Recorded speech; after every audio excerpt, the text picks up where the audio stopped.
بسم اللہ الرحمن الرحیم الصلاۃ والسلام علیک یا سیدی یا رسول اللہ وعلی آلک و اصحابک یا نور اللہ۔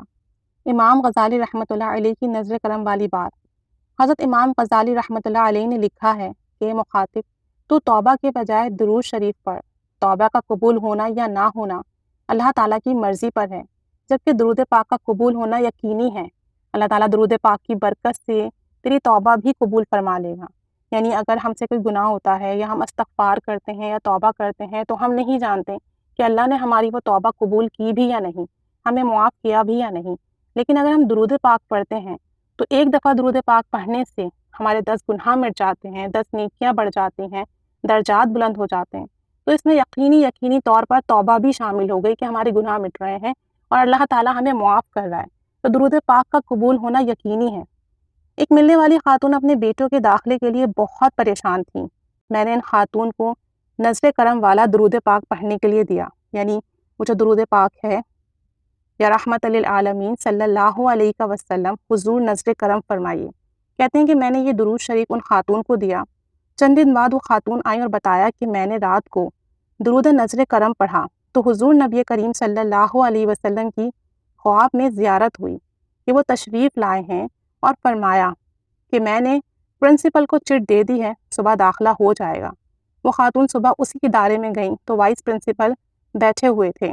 خاتون نے آنے کا مقصد بیان کیا تو وائس پرنسپل کہنے لگے کہ مجھے پرنسپل صاحب چٹ دے گئے ہیں اور کہا ہے کہ 2 بچے آئیں گی، ان کو داخل کر لیجئے گا، جبکہ یہ دونوں بچے انٹری ٹیسٹ میں فیل ہو چکے تھے اور ان کی کوشش کے باوجود انہیں داخلہ نہیں مل رہا تھا۔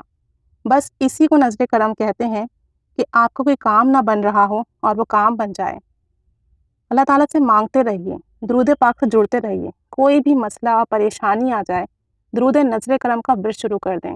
یا رحمت للعالمین صلی اللہ علیہ وسلم حضور نظر کرم کیجیے۔ آپ اپنی نظر کرم سے یہ کام بنا دیجیے۔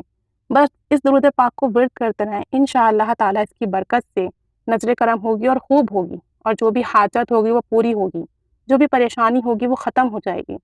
کامل یقین اور محبت سے پڑھیں گے تو بہت جلد ثمرات دکھیں گے، اور ایسے ثمرات دکھیں گے، ایسے نتائج ملیں گے کہ آپ خود بھی حیران رہ جائیں گے۔ تو درود پاک کا سہارا لیجیے اپنی مشکلات میں، اپنی پریشانیوں میں۔ درود پاک سے جڑ جائیے اپنی زندگی کے معمولات میں۔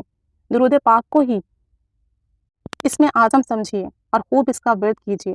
اللہ تعالیٰ اس میں اعظم کے صدقے سے دین اور دنیا آخرت کا ہر کام بنا دے گا، ہر مشکل حل کر دے گا، ہر مسئلہ ختم کر دے گا۔ بے شک درود پاک تمام کامیابیوں کی چابی ہے، تو جو اس چابی کو پکڑ لے گا مضبوطی سے، اس کے اوپر کامیابی کے دروازے کھل جائیں گے انشاءاللہ تعالیٰ۔ درود پاک پڑھیے اور خوب کثرت سے پڑھیے، آقا جان کی محبت میں پڑھیے۔ اللہ تعالیٰ پڑھنے کی توفیق عطا فرمائے۔ آمین بجاہ النبی آمین صلی اللہ علی محمد صلی اللہ علیہ وآلہ وسلم۔